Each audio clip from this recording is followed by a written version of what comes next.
Hello and welcome to Everyday Lessons Every Day. I'm David McBee. Based on my book by the same name, this podcast is for those of us who believe in personal growth and want to improve every day. In this 2021 season, the stories come directly from people whose lives have been impacted in a positive way by an everyday lesson that they've learned. This is episode 26, Morning Discipline for the Win, with Jody Oliverson. Jody, thank you so much for joining me today on Everyday Lessons Every Day. I appreciate you. David, thank you for having me. I invited you because I know you're a person who is all about self-improvement, and I assumed that you would have a great story for us. But before you get into your everyday lesson and your story, could you just tell our listeners a little bit about who you are, married, job, that kind of thing?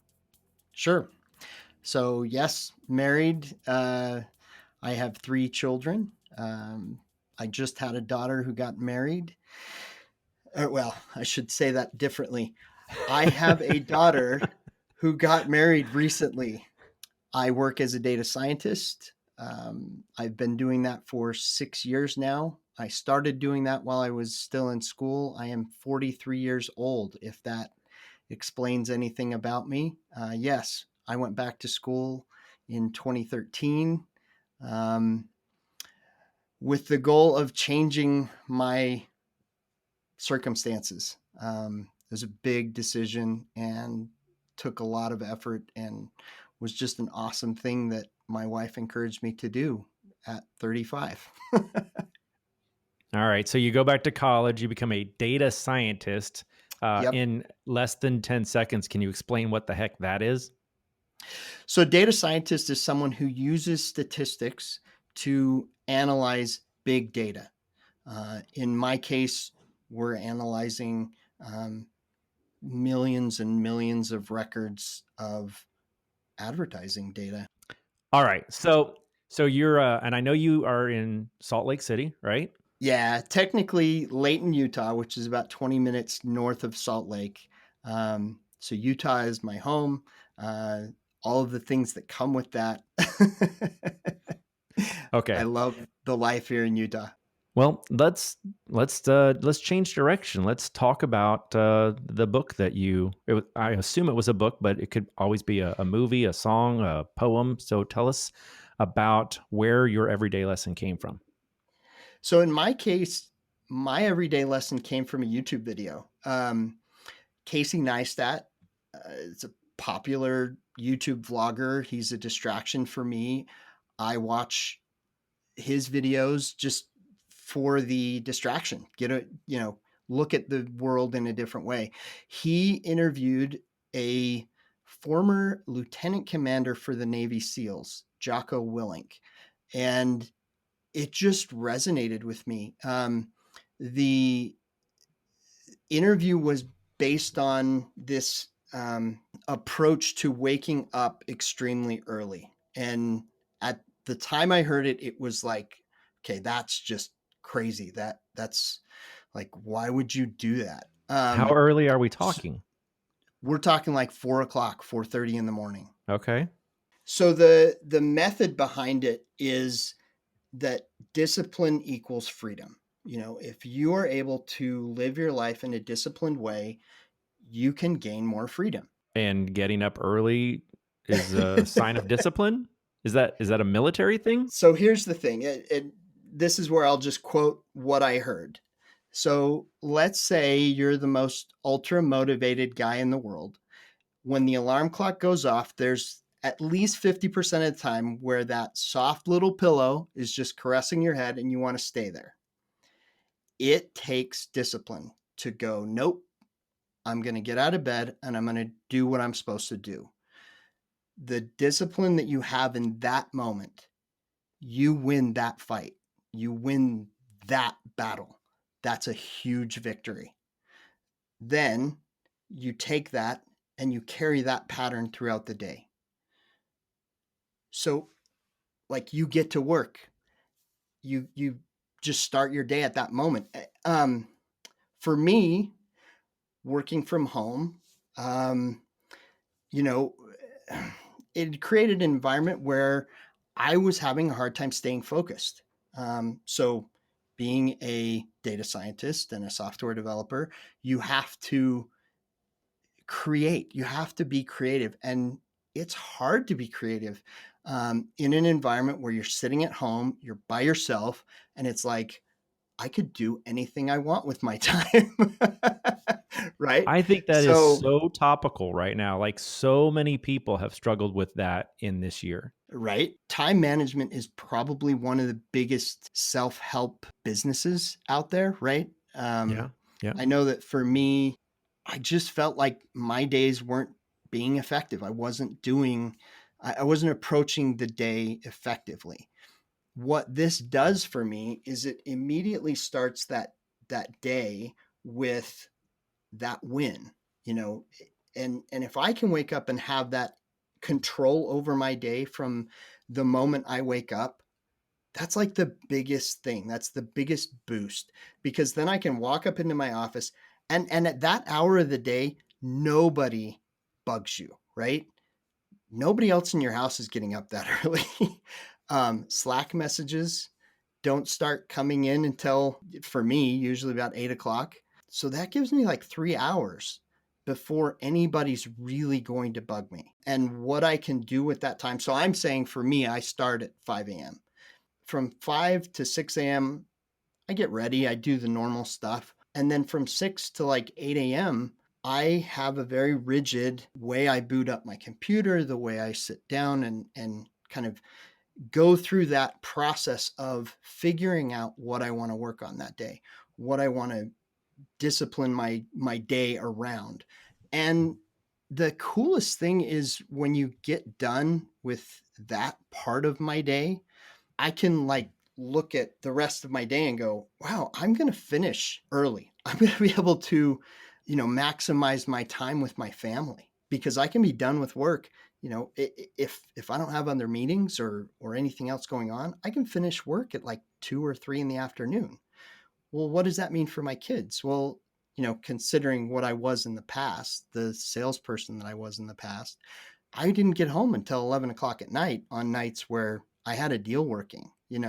Now I'm home at 2 or 3. I'm ready for my kids to come home. I can greet them. I can help my wife with dinner. I can just manage my day. I can control my day so much better. So for me, it's just amazing.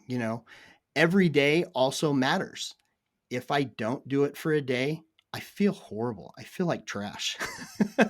So when you sleep in, it actually has the opposite effect. Exactly. Yeah.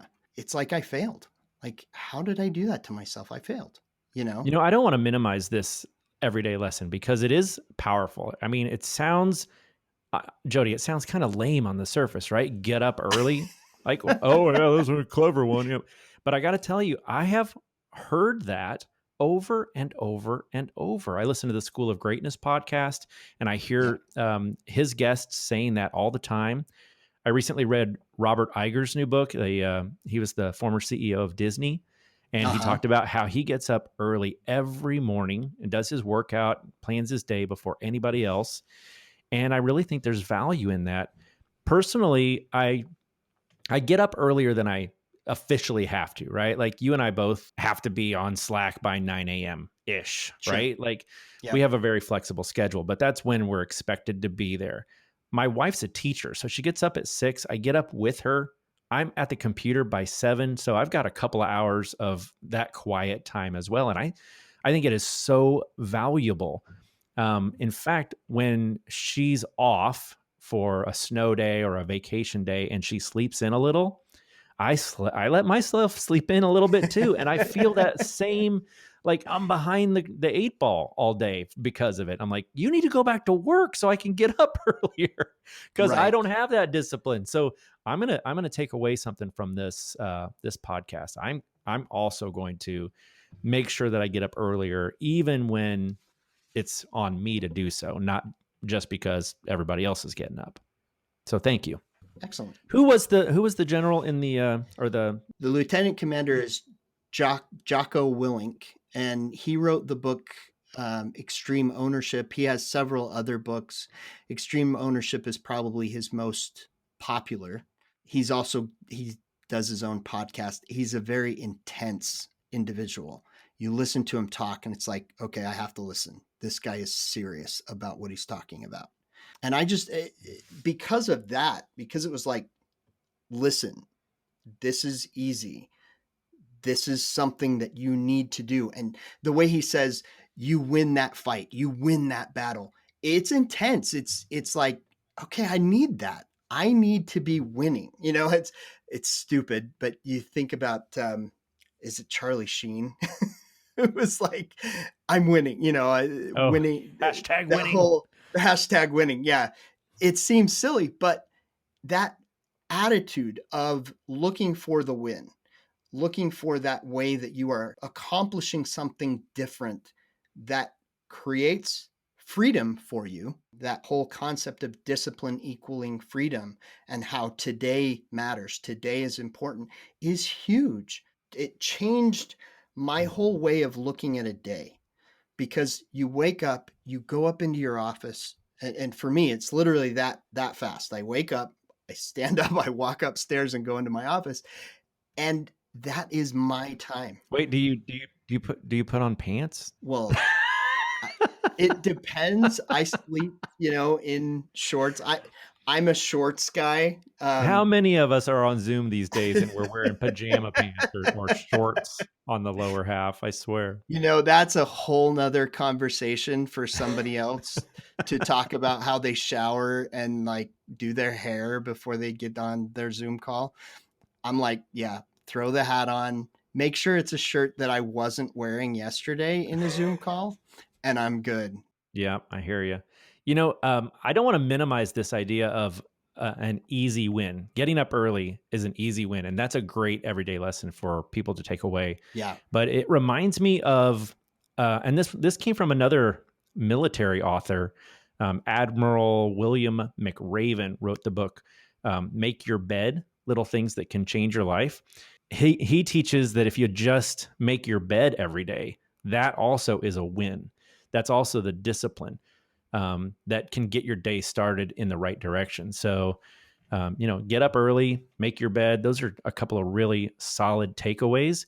But I cannot let this podcast go without pointing out where you got your everyday lesson, because I talk so much about everyday lessons coming from self-improvement books, right? Right. But you got it from a Casey Neistat YouTube video.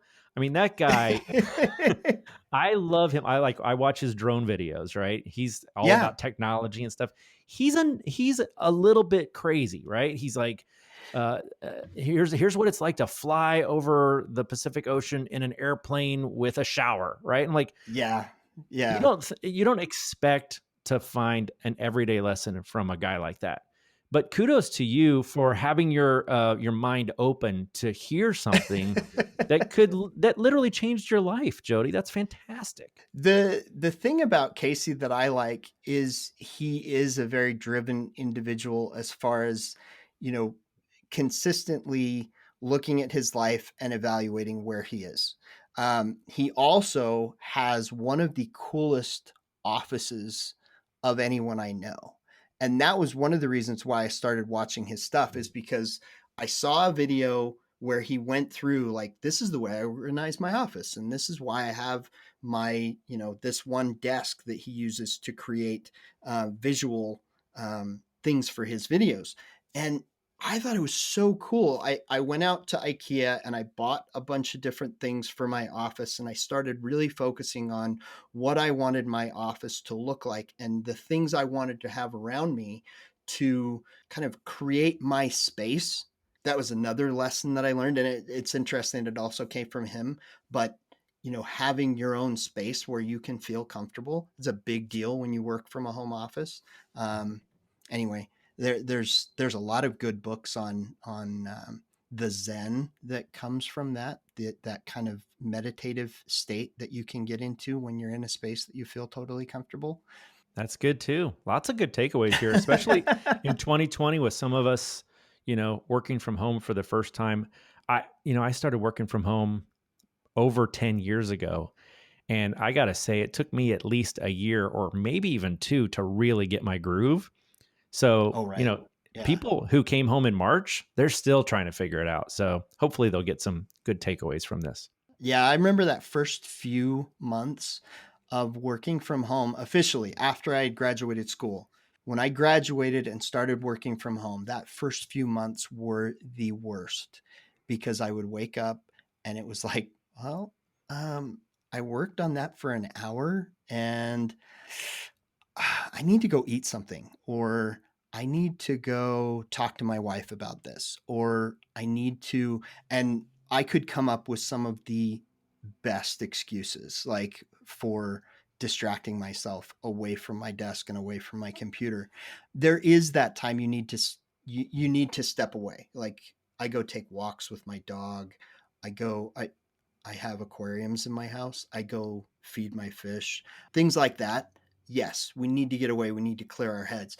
But when it gets to an extreme of you're not accomplishing something, then you have to change it up. You have to do something different. And this is a really easy way to figure out, okay, how do I start my day? And what does that do for me to be efficient and effective and have discipline?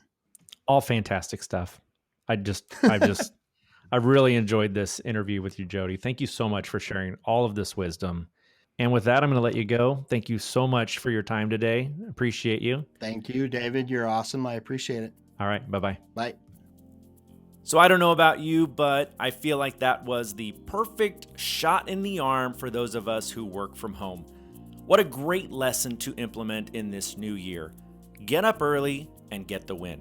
And hey, even if you don't work from home, getting up early is still a great way to center yourself before going to work.